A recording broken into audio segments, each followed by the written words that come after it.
Hari Om. Hope you all are doing good.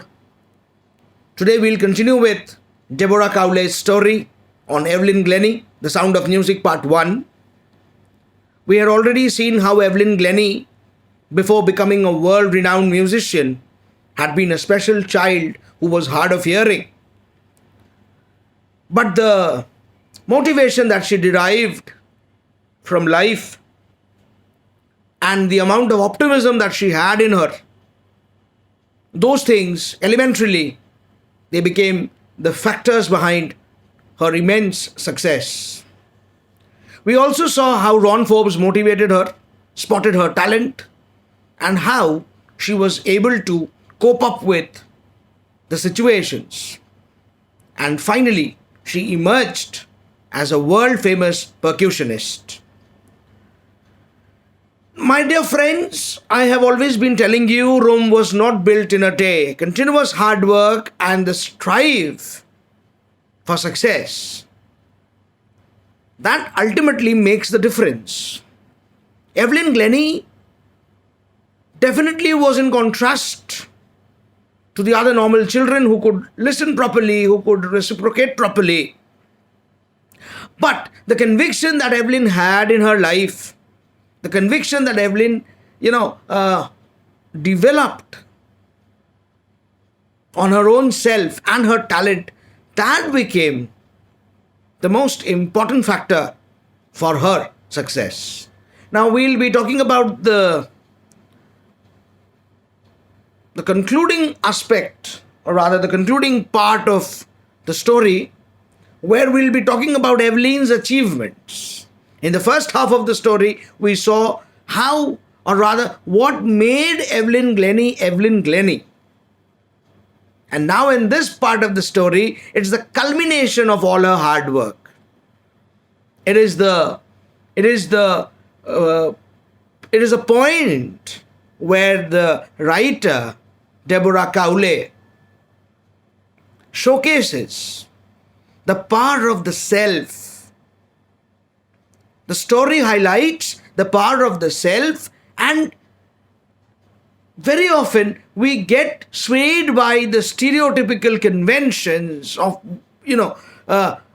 where we say we can do things or we can't do things. It is very easy in life, to make excuses. But a successful man, or a successful woman, or a successful individual, I must say, knows how to transcend and go beyond the stereotypical thought process, and knows how not to make excuses or how not to let the shortcomings hinder success.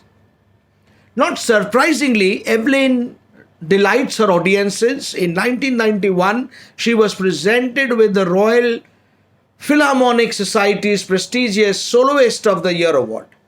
Evelyn used to perform in the orchestra. Gradually, she mastered the art and she emerged as a solo percussionist. And her struggles, her hard work bore fruits. And finally, in the year 1991, success came her way. Evelyn won a lot of laurels in life, a lot of achievements. But what did not change Evelyn Glennie was the human being that she was. She knew the essence of hard work. She knew the essence of struggles. She knew how it meant to be, continuously striving for success. But she never let vanity enter in her mind. She was not a vain individual. So when she received that award, and master percussionist James Blades said, God may have taken her hearing, but has given her back something extraordinary. And absolutely yes, never judge a book by its cover. A lesson that the story again comes up with. Never judge a book by its cover. You may see people in a way, but the person might not be so when judged internally.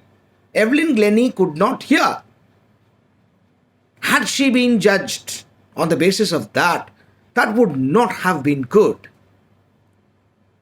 Evelyn's perseverance, her hard work, her struggles made Evelyn Glennie what she was. And in order to be a successful individual, it's important. Primarily, fundamentally, it's important that a person should be grounded, should be humble, should be modest, and should be aware of his own reality. Evelyn Glennie knew that she could not hear. And that is the reason she developed a close connection through the vibrations of the instruments that, caused sensations in her body parts.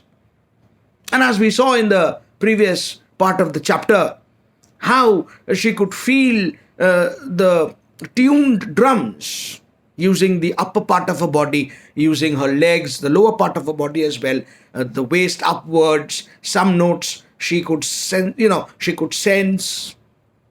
from the waist downwards. So finally, James Blades commended Evelyn Glennie's potentials, and that's how he said that Evelyn had got something that was extraordinary. What we hear, she feels far more deeply than all of us, or rather any of us. Music is not about just singing. Music is not just about listening. Music is not just about, feeling. Music is about communicating. The relatability that Evelyn developed with her instruments and the world of music, that was phenomenal. And I would not be wrong if I say Evelyn did not take music as a vocation, as a job. Rather, she took music as a language to communicate. And when she did so, results were very obvious. She found peace in music. She found that solace in music. She found that bliss in music. And that is the reason she was never full of vanity or pride. My dear friends, success keeps coming and going. But what should not change is your internal conscience. I must say, the way you are as a human being. Let's continue. That is why she expresses music so beautifully. Evelyn confesses that she is something of a workaholic. Evelyn Glennie, just like any other legend, just like any other genius, took work on the forefront, gave more importance to work, gave more preference to work than anything else in life. And she was workaholic. I've just got to work, often harder than classical musicians. But the rewards are enormous. Apart from the regular concerts, Evelyn also gives free concerts in prisons and hospitals. And that is what makes Evelyn Glennie a fantastic human being. You may be a fantastic doctor, you may be a fantastic engineer, you may be a fantastic manager, you may be a fantastic teacher, you may be a fantastic scientist. Doesn't matter. But if there is no sense of community service in you, what kind of an individual are you? Because ultimately you are dwelling in the human society, among the human beings. Evelyn Glennie did not pay more attention to the monetary rewards that she was getting. She was actually talking about the emotive rewards and how her performances knit the entire human society together. And that is the role of music. Music brings people together. She performed in prison. She performed in many other places. Why did she do so? She wanted music to reach out to all those underprivileged people. Because music has the power to transform man, undergoes a transition. Music makes your soul sublimate. It sublimates the soul. It reaches you to the divine height. And that is the work of Evelyn Glennie. She performed in prison, she performed in hospitals, she also gives high priority to classes for young musicians. Anne Richlin of the Beethoven Fund for Deaf Children says she is a shining inspiration for deaf children. Evelyn as a percussionist, Evelyn as a musician could empathize with her community. Besides the human community, I am talking about the community of the deaf. What was Evelyn's jeopardy? What was her problem? That she could not hear properly. Her hearing was impaired. So she could understand the pain that is suffered by the deaf children, or the pain that the deaf children suffer from. And that is the reason she is a shining inspiration for the deaf children. They see her. They see that there is nowhere they can go.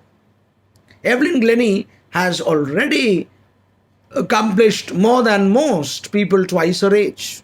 Never measure success in terms of money or possession or materialistic things or materialistic objects. Success is far, far beyond materialism. Evelyn was successful as a human being. Evelyn was successful as a musician. And most importantly, Evelyn was successful as a source of inspiration. And since she was a source of inspiration for so many, it was a self-inspiring factor as well. Because she contemplated, she thought about community service. And that is the reason she accomplished much, much, much more than anybody who could at her age. She has brought percussion to the forefront of the orchestra and demonstrated that it can be very moving. She has given inspiration to all those who are handicapped people, who look to her and say, if she can do it, I can. And not the least, she has given enormous pleasure to millions. My dear friends, nothing in this world happens to be unimportant. Everything has got its own importance. You have to understand that nothing goes unrewarded, nothing goes neglected. Generally, in a musical rendition, in a musical piece, we give more importance to the vocals. But Evelyn brought percussion to the forefront, where people could focus on the percussion. She devised pieces on percussion, using the percussion instruments. And by using the percussion instruments, she gave pleasure to millions of people. And that is where the story comes to an end, leaving us ponder over a couple of things. Number one, how is life if we continuously keep making excuses about things that we cannot do? How is life again when we choose that one excuse, or rather the one reason for which we can do it? Evelyn Glennie, besides being a world-class percussionist, emerges as a true individual who knows how to value the value of music. Because music was her passion. Music was in her soul, in her conscience. The second lesson that the story comes up with, the lack of vanity, as I told you, that Evelyn Glennie had. She was never vain. She was never proud of her achievements. And the final thing, whatever you do in life, try to reach out to the others through your job. Because at the end of the day, it's your work that speaks louder. So with that, we come to the end of today's lecture, the conclusion of the story Sound of Music, Evelyn Glennie. Hope you understood what I had to explain. I was clear enough in my explanation. A small request and a mandatory request. Please keep the text in front of you whenever you're going through the videos, and a good dictionary. Because if you do not have a good dictionary, if you do not have the text in front of you, it basically is baseless. You will not be liking the video also in that case. Anyhow, if there is any doubt that you face, please feel free to contact, to communicate the thing to me. Thank you so much. Hari Om.